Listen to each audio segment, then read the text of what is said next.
No one should begrudge Brad Shields the chance to chase his dreams. Opinion: Hurricanes and Wellington Rugby are better for Brad Shields' involvement.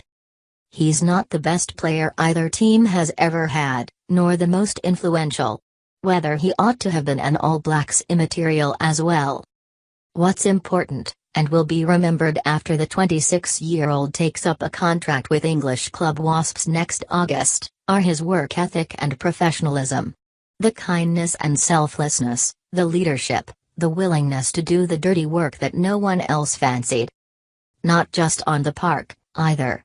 But, as Ben's remarked upon before, the other stuff such as packing away the training gear at Rugby League Park, wiping down a kitchen bench and emptying the dishwasher. There are probably some Hurricanes and Lions who've assumed those happened by magic. The reality is those teams had to Shields to thank. Not because he was some do-gooder or grandstander or bloke desperate for praise or recognition. He just did them because they needed doing. There was nothing in it for him. This time he's put himself first. Shields regards himself, and is definitely regarded by the Hurricanes hierarchy, as an international caliber player. He might not have the test caps to match Dane Coles, Beauden Barrett or TJ Perenara, but he's afforded the same status within the Super Rugby franchise. But while they've gone off to the All Blacks each year, Shields has captained Wellington. With a smile on his face, too. You assume he hasn't loved every minute of it, but he's never complained, never shirked, and will leave the Lions having got them promoted back to provincial rugby's premiership. By the time they run out next year, the loose forward will be living in London and in the mix to play for England. He holds a British passport, his folks moved back over there earlier this year, and England coach Eddie Jones is said to be eagerly awaiting his arrival. It's a move that's been in the works a while.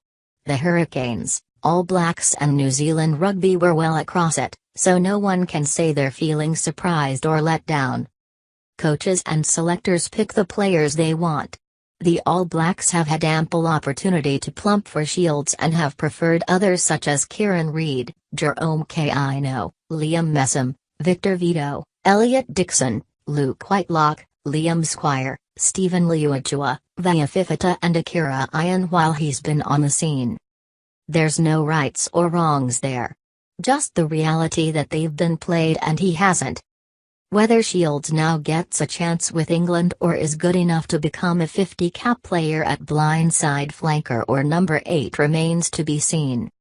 What's certain is that he's given terrific service to the teams he's played for in New Zealand and earned himself a reputation as a pleasure to play with and to coach. You can't say that about everyone.